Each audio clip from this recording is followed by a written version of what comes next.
People said Evelyn Blackwood could ruin a life with one phone call.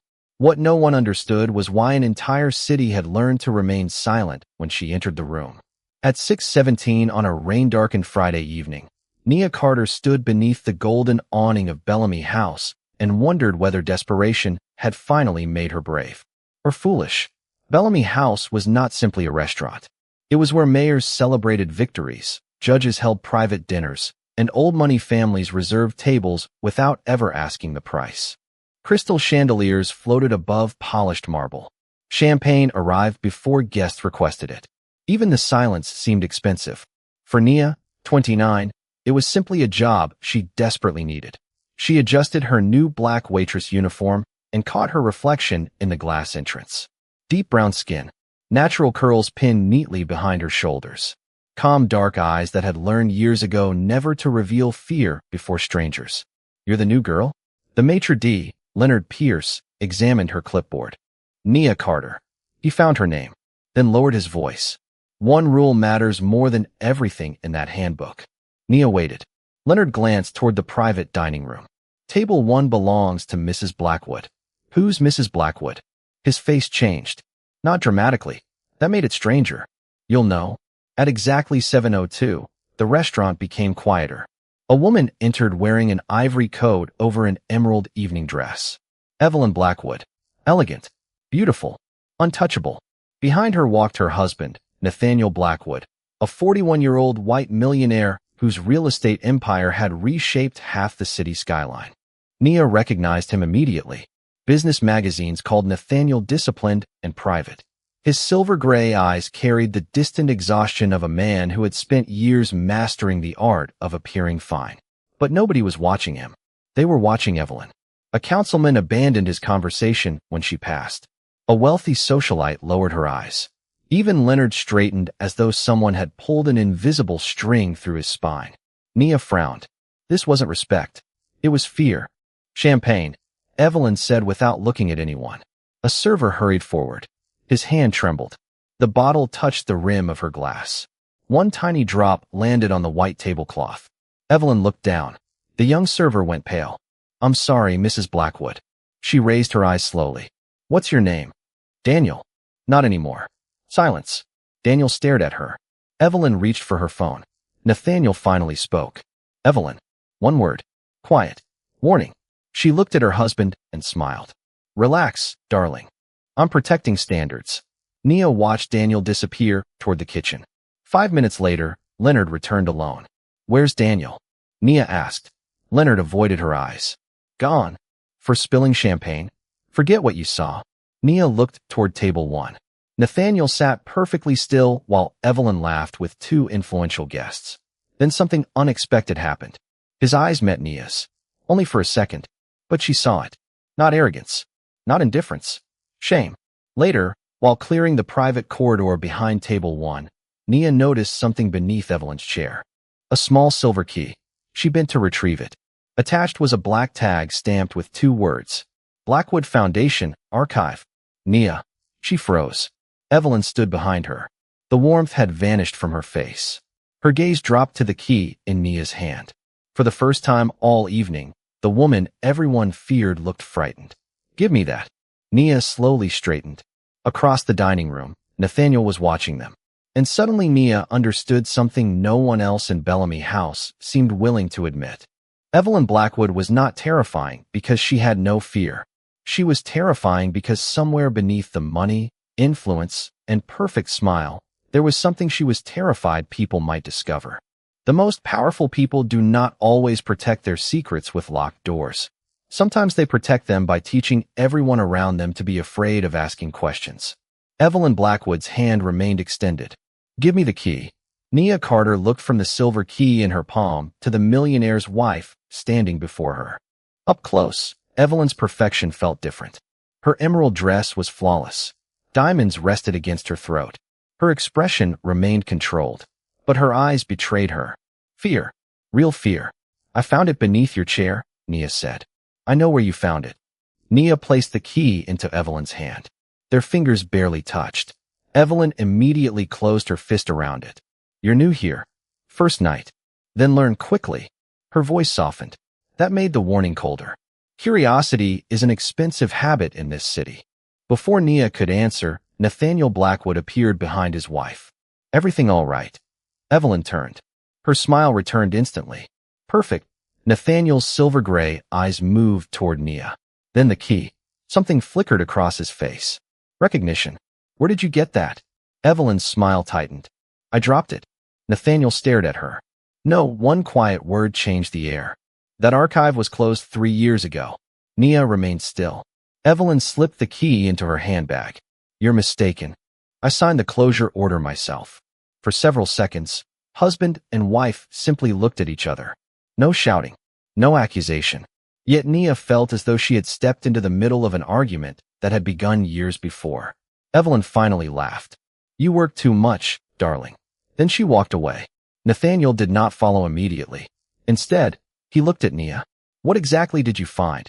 Just the key. Nothing else. No, sir. His expression softened. Good. But he didn't sound relieved. He sounded worried.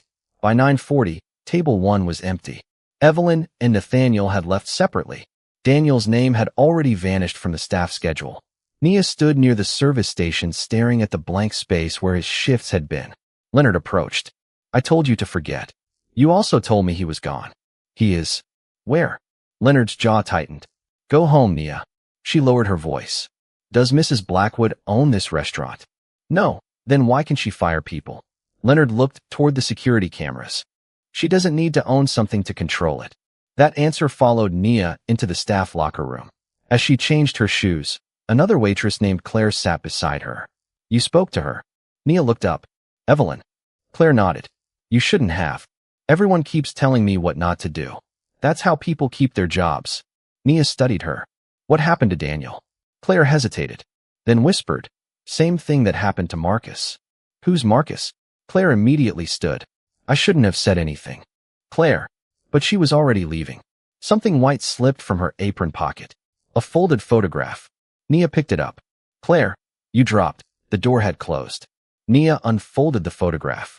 7 people stood outside a building beneath a sign reading, Blackwood Foundation Community Center. Claire was there. So was Daniel. And beside them stood a man Nia had never seen. Someone had drawn a red circle around his face. On the back, 4 words were written by hand. Marcus found the records. Nia's pulse slowed. Below those words was a date. 3 years earlier. The exact year Nathaniel said the Blackwood Foundation archive had been closed. Then Nia noticed something in the photograph's background. Evelyn Blackwood. Watching the group from an upstairs window. Nia stared at the image. This was no longer about a cruel wealthy woman humiliating restaurant employees. Something had happened inside the Blackwood Foundation. Something involving Marcus. Something important enough to make an entire city afraid. And somehow, on her very first night at Bellamy House, Nia Carter had picked up the key to it.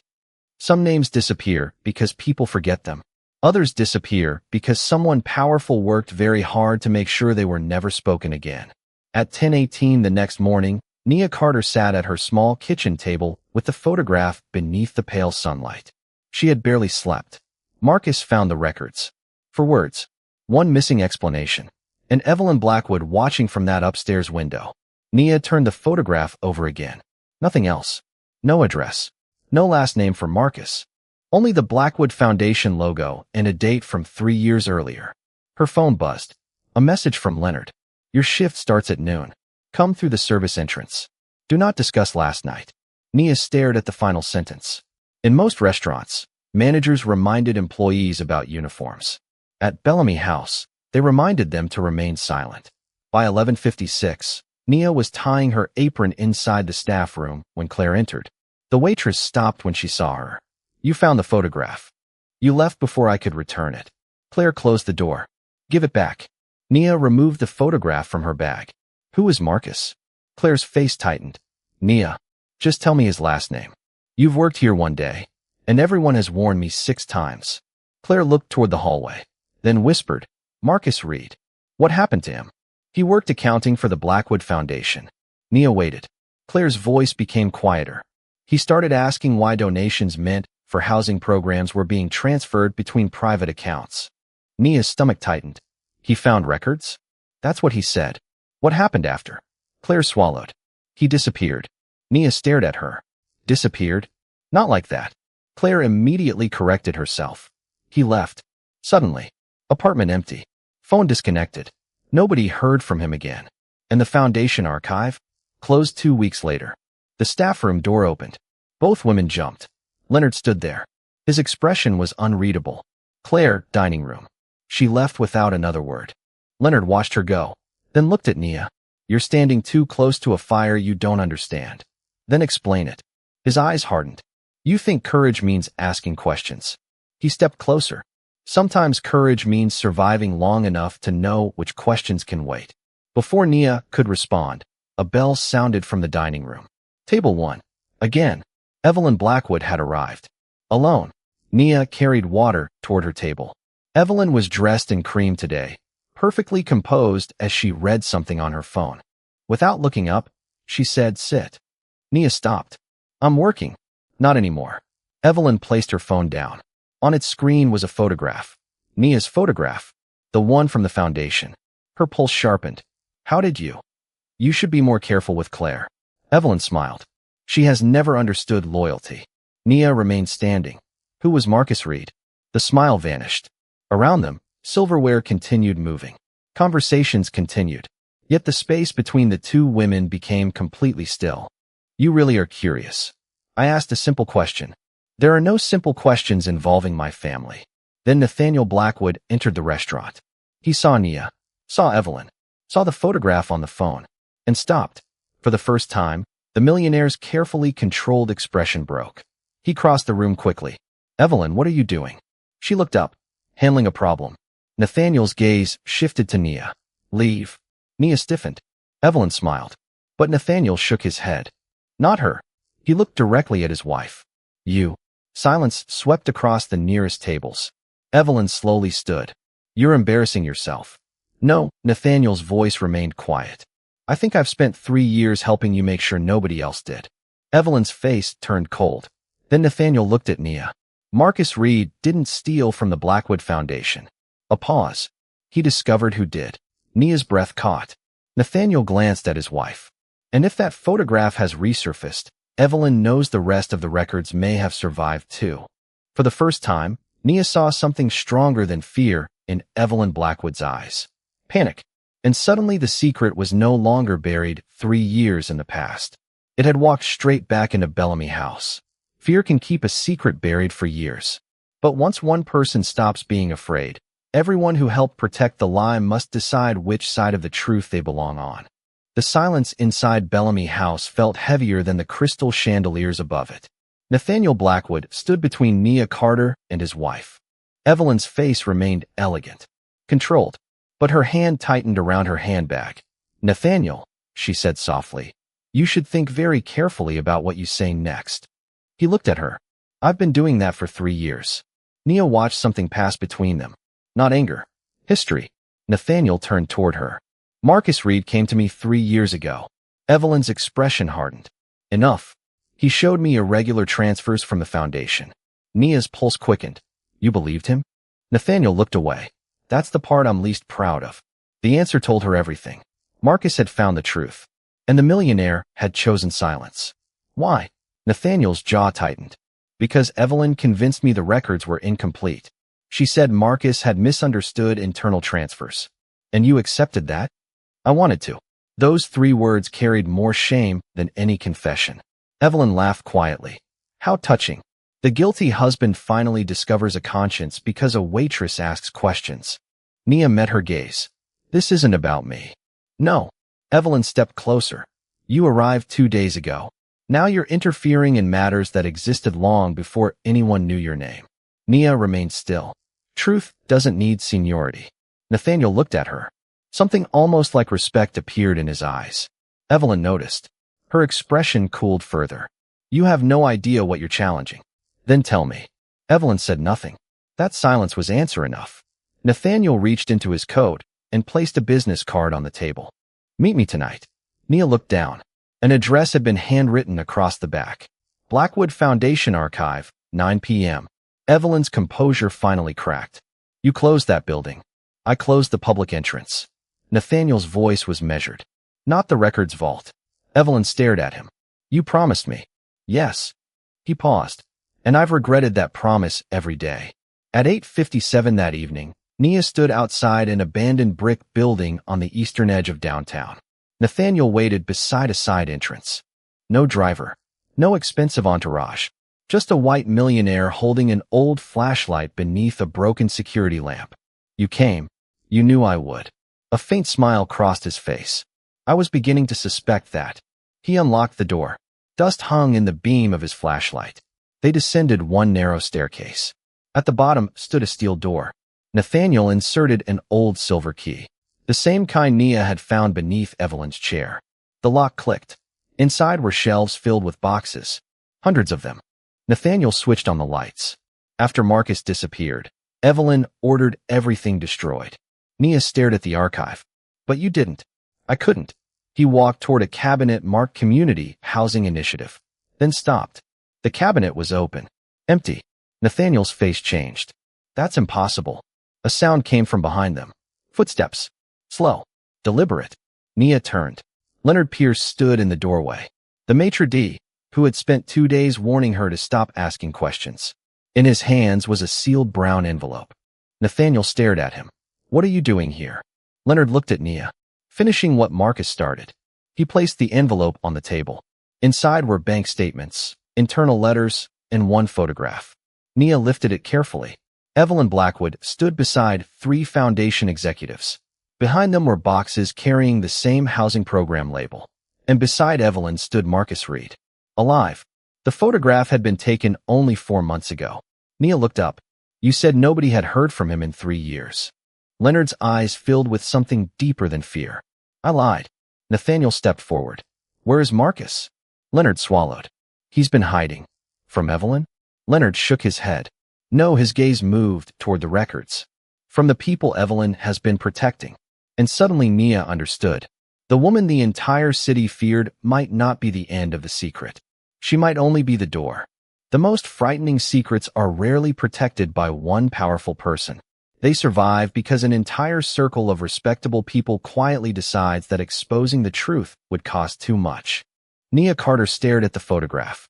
Evelyn Blackwood. Marcus Reed. 3 foundation executives. 4 months ago.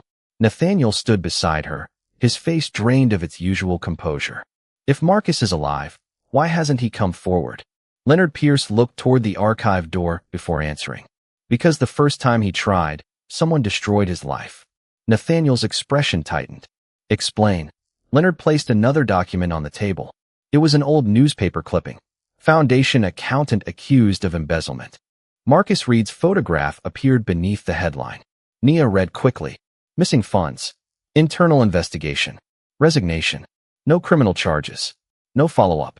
They blamed him, she whispered. Leonard nodded.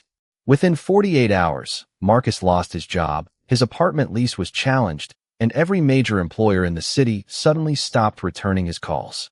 Nathaniel closed his eyes. He understood before Nia did. My companies. Some of them. Leonard's voice held no accusation. It didn't need one. Nathaniel had spent years believing his influence represented success. Now he was discovering how easily that influence had become someone else's weapon. Who authorized it? Leonard looked at him. Your wife made the calls. Nathaniel's jaw hardened. But she wasn't protecting herself. Nia glanced toward him. Then who? Leonard removed 3 financial statements. Nia recognized the names immediately. A construction conglomerate. A private investment firm. A development company. All 3 had appeared regularly in newspapers beside politicians, charity galas, and Blackwood projects. Nathaniel studied the transactions. These companies received foundation money. Money intended for affordable housing, Leonard said. Nia followed the numbers. Millions had moved from charitable accounts into consulting agreements, then into development partnerships. Neighborhoods promised community housing had instead become luxury properties. Families had been displaced. Donations had become private profit. Nia looked at Nathaniel. You didn't know? His silence lasted too long. I knew projects failed. That wasn't my question. He met her eyes. No. I didn't know why. Nia stepped back. There it was again. The same comfortable blindness. Different room. Different secret. You had your name on every building. Nathaniel absorbed the words. I know. You had power to ask. I know. But you didn't. This time his voice was almost a whisper. I know. Leonard watched them quietly. Then he placed a small recorder on the table. Marcus recorded a meeting. Nathaniel pressed play. Static filled the archive. Then Evelyn's voice. Controlled. Cold. If Nathaniel discovers where the money went, everything collapses. A man answered. Then keep him looking somewhere else. Another voice followed. And read. Silence. Then Evelyn again. I'll handle Marcus. You protect Nathaniel from the records. The recording ended. Nathaniel stared at the device. Nia noticed something unexpected in his expression. Not relief. Because Evelyn had not been stealing the money. Something worse had happened. She had known. She had protected the people responsible. And she had manipulated her own husband to keep the system alive. A phone rang. Leonard looked down. His face changed instantly. Marcus. He answered. Where are you? Nia could hear frantic breathing through the speaker. Then a man's voice. They know the archive is open. Nathaniel moved closer. Marcus, this is Nathaniel Blackwood. Silence. Then Marcus spoke again. If he's with you, tell him his wife wasn't protecting those men because she feared them. Nia's pulse slowed. Why then? Marcus answered. Because one of them is her brother. Nathaniel went completely still. Outside, headlights swept across the archive windows. One car, then another. Leonard switched off the lights. Darkness swallowed the room. And Nia finally understood why Evelyn Blackwood had spent years teaching an entire city to fear her. Fear had never been her personality. It had been her security system. When fear has protected a secret for years, the first person who refuses to run becomes more dangerous than everyone who created the lie. The archive fell completely dark. Nia Carter heard Nathaniel's breathing beside her. Outside, headlights remained fixed across the dusty windows. Leonard whispered, Stay away from the glass. Nathaniel reached for his phone. No signal. They installed blockers here years ago, Leonard said. Nathaniel turned toward him. You knew? I knew enough to be afraid. Nia's eyes adjusted to the darkness. Who is Evelyn's brother? Leonard hesitated. Victor Langford. Nathaniel went still. The name carried weight. Victor Langford was chairman of Langford Development, one of the city's largest construction companies, and Nathaniel's oldest business partner. Nathaniel had trusted him for 15 years. He stood beside me at my wedding. Leonard's voice remained low. And built luxury towers using money intended for families who could barely afford rent. The truth struck harder because Nathaniel understood exactly how it had been hidden. His signature opened doors. Evelyn controlled questions. Victor controlled the money. And everyone else learned silence. A car door slammed outside. Then another. Nia looked toward the archive shelves. We need the records. Nathaniel shook his head. We need to leave. If we leave everything here, they'll destroy it. I can replace documents. Can you replace Marcus's evidence? Silence. Nathaniel looked at her. Even in darkness, Nia's expression was steady. She was frightened. He could see that. But courage, he realized, was never the absence of fear. It was deciding something mattered more. Leonard opened a storage cabinet. Marcus prepared copies. Inside were 3 sealed boxes. Nia exhaled. Then we take those. Footsteps sounded above them. Nathaniel moved toward the staircase. Nia caught his arm. Don't. He looked down at her hand, then into her eyes. You've spent years solving problems by walking into rooms as Nathaniel Blackwood, she whispered. Tonight, whoever is upstairs already knows your name. The word stopped him. Leonard pointed toward the rear wall. Old delivery tunnel. They carried the boxes through a narrow steel door moments before voices entered the archive. The tunnel smelled of dust and rain. Nia held one box against her chest while Nathaniel illuminated the path with his phone. Halfway through, he stopped. Nia. She turned. I owe you an apology. This isn't the time. It may be the only honest time I've had in years. His face looked different without chandeliers, tailored confidence, or people waiting to obey him. I thought providing money made me responsible. Nia said nothing. I funded the foundation. Signed checks. Attended galas. He looked at the box in her arms. But I never asked who actually received the help. That's how people like Victor survive, she said quietly. They depend on powerful people believing signatures are the same as attention. Nathaniel absorbed the sentence, then nodded. They reached the tunnel exit. Leonard pushed open the metal door. Cold night air rushed inside. A black sedan waited across the alley. Nathaniel immediately stepped in front of Nia. The rear door opened. A man emerged slowly. Nia recognized him from the photograph. Older now, thinner, but unmistakable. Marcus Reed. He looked at Nia, then Nathaniel. You brought the copies. We did, Nia said. Marcus nodded. Good. Nathaniel stepped forward. Tell me everything. Marcus studied the Millionaire for several seconds, then handed him a sealed envelope. Your wife protected Victor. Nathaniel took it. But that isn't the secret that made everyone afraid of her. Nia's pulse sharpened. Marcus looked toward the archive behind them. Evelyn kept evidence against judges, executives, donors, and city officials. He paused.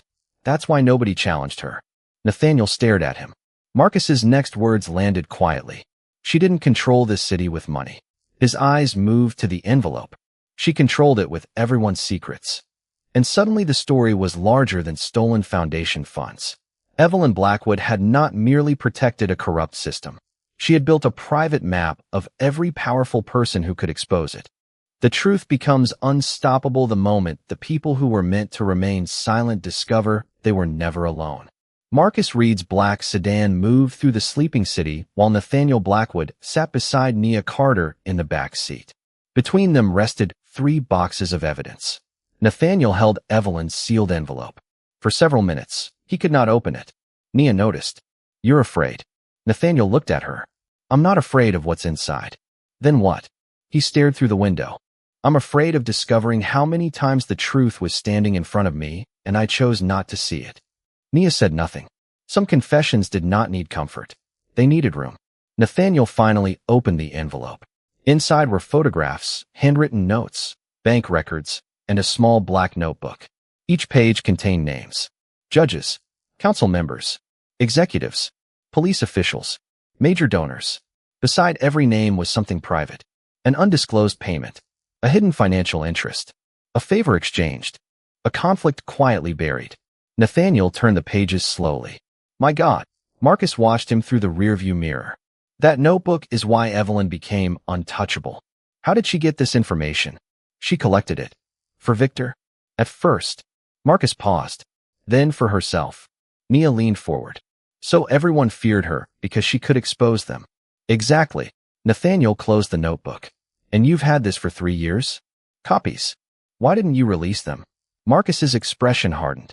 Because evidence without protection becomes a target list. Nathaniel had no answer. At 7:15 the next morning, they gathered inside a private conference room at a law firm Nathaniel trusted outside his usual business circle. No Blackwood executives. No foundation board. Only independent counsel. Nia placed the housing records on the table. Marcus presented the original accounting trail. Nathaniel surrendered Evelyn's notebook. For the first time, the secret existed somewhere Evelyn could not control. Then Nathaniel did something nobody expected. He called a press conference. By noon, reporters crowded the marble lobby of Blackwood Properties. Nathaniel stood behind a podium. Nia watched from behind the glass doors. Marcus remained beside independent counsel. Nathaniel faced the cameras. 3 years ago, evidence of financial misconduct reached people within organizations carrying my family name. Cameras flashed. I failed to ask enough questions. His voice remained steady. That failure belongs to me. Nia watched journalists lean forward. No excuses. No blame shifted downward. Nathaniel continued. Effective today, the Blackwood Foundation Board is dissolved pending an independent investigation. All relevant financial records are being preserved and provided to appropriate authorities. A reporter shouted, Is your wife involved? The room tightened. Nathaniel paused. Yes. Gasps moved through the crowd. Before another question could be asked, the lobby doors opened. Evelyn Blackwood entered. Ivory suit. Diamonds. Perfect posture. The reporters fell silent. Even now, people instinctively moved aside. Evelyn looked at Nathaniel. Then Marcus. Then Nia. Her eyes stopped. You. Nia stepped forward. Evelyn's voice was almost amused. A waitress. Nia met her gaze. No. She stood beneath the bright camera lights without lowering her eyes. A witness. Something changed in the room. Evelyn looked around. For years, people had avoided her gaze. Now dozens of cameras were pointed directly at her. You have no idea what you've started, Evelyn whispered. Nia's expression remained calm. Maybe that's why it needed someone who wasn't afraid of losing your approval. Nathaniel stepped beside Nia. Then Marcus joined them. Evelyn looked at the three people standing together. Her husband, the man she had silenced, the black woman she had underestimated. For the first time, nobody moved out of Evelyn Blackwood's way. And across the city, phones began ringing. Not because Evelyn was destroying someone's life. Because people were finally discovering that the woman they feared could be challenged. Her greatest weapon had never been the secrets. It had been everyone's silence. And Nia Carter had just broken it. When fear finally loses its audience, power has nowhere left to hide. By sunrise, Evelyn Blackwood's name was no longer spoken in whispers. It was everywhere. Television screens, news alerts, office elevators, coffee shops. For years, the city had treated her influence like weather, unpleasant, unavoidable, dangerous to challenge. Now people were asking how one woman had been allowed to control so much. Nia Carter stood inside Nathaniel's private office, watching the skyline brighten beyond the windows. 24 hours earlier, she had been carrying plates at Bellamy House. Now 3 attorneys were cataloging evidence she had helped bring into the light. Nathaniel entered carrying 2 coffees. "You haven't slept. Neither have you." He handed her a cup. For a moment, they stood quietly. No millionaire. No waitress. Just 2 people looking at the consequences of choices made long before they met. "My board wants me to resign," Nathaniel said. Nia turned. "Will you?" "I don't know. That's not like you." A faint smile touched his face. "You've known me 4 days. I've known powerful men longer." His smile disappeared. Nia looked back toward the city. "Most of them think admitting failure makes them smaller. And you? I think pretending you didn't fail makes everyone around you pay for it." Nathaniel absorbed that. Before he could respond, Marcus entered. "We found the original housing beneficiaries." He placed a folder on the desk. Hundreds of families. Nia opened it. Names, addresses, applications. People who had been promised affordable homes before foundation money disappeared into private development deals. Nathaniel's expression tightened. "Can we restore the funds?" "Yes," Marcus said. "But there's more." He opened another document. Evelyn had authorized confidential settlements with former employees. Not to compensate them. To silence them. Daniel's name appeared near the bottom. Claire's too. Nia stared. She was preparing to remove them. Marcus nodded. Anyone connected to the old records. Nathaniel reached for his phone. No, Nia's voice stopped him. He looked at her. "You can't fix this with one call. I can protect them." "That's exactly the problem. Silence. You keep reaching for power first." Nathaniel lowered the phone. Nia stepped closer to the desk. "Ask them what they need." The words were simple, yet Nathaniel looked as though nobody had ever said them to him before. That afternoon, Bellamy House closed its private dining room. Not because Evelyn demanded it, because the staff did. Daniel returned. Claire stood beside him. Leonard removed the brass plaque marked Table 1 and placed it on the bar. No one applauded. They didn't need to. Some victories were quiet. At 6:40 p.m., Nathaniel entered through the front doors. Conversations stopped automatically. Old habits. Then Nia appeared from the service corridor. Nathaniel approached her. "I spoke to the employees. And I listened." She studied him. "They want an independent workplace protection fund, outside Blackwood control. Legal support. Their jobs restored where possible." Nia nodded. "That sounds like a beginning." "A beginning? You thought redemption came with one press conference." Nathaniel almost laughed. "No, good." Then every television above the bar changed to breaking news. Evelyn Blackwood stood outside the courthouse, surrounded by reporters. But she wasn't alone. Beside her stood Victor Langford, her brother. His expression was calm, almost confident. A reporter shouted a question. Victor stepped toward the microphones. "The allegations against my sister are based on manipulated records provided by a former employee and a waitress seeking attention." The restaurant became silent. Nia stared at the screen. Nathaniel's face hardened. Victor continued. "And we have evidence proving Nathaniel Blackwood authorized the financial transfers himself." Cameras exploded with light. Nathaniel went still. Then Evelyn looked directly into the nearest camera. Her smile returned. Small, controlled, familiar. Nia understood immediately. Evelyn had lost the city's silence. So she was changing the story. Nathaniel looked at Nia. "She's coming after us." Nia's gaze remained on Evelyn. No, her voice was steady. "She's doing what frightened people do when the truth gets too close." Nathaniel waited. Nia finally looked at him. She's making her last lie bigger than all the others. And somewhere inside the evidence Marcus had preserved was the one thing they now desperately needed. Proof strong enough to make that lie collapse in public. The final lie of a powerful person is often the most dangerous, not because it is believable, but because it is designed to make the truth defend itself. By 8 o'clock the next morning, Nathaniel Blackwood had become the headline. Millionaire accused of authorizing foundation transfers. His board suspended him. Business partners stopped answering. Commentators questioned whether his public confession had been nothing more than calculated damage control. Evelyn had changed the battlefield. Nia Carter found Nathaniel alone inside his darkened office. His tie lay abandoned on the desk. For the first time, he looked less like the millionaire whose name shaped the skyline, and more like a man finally standing without the protection of it. "You should distance yourself from me," he said.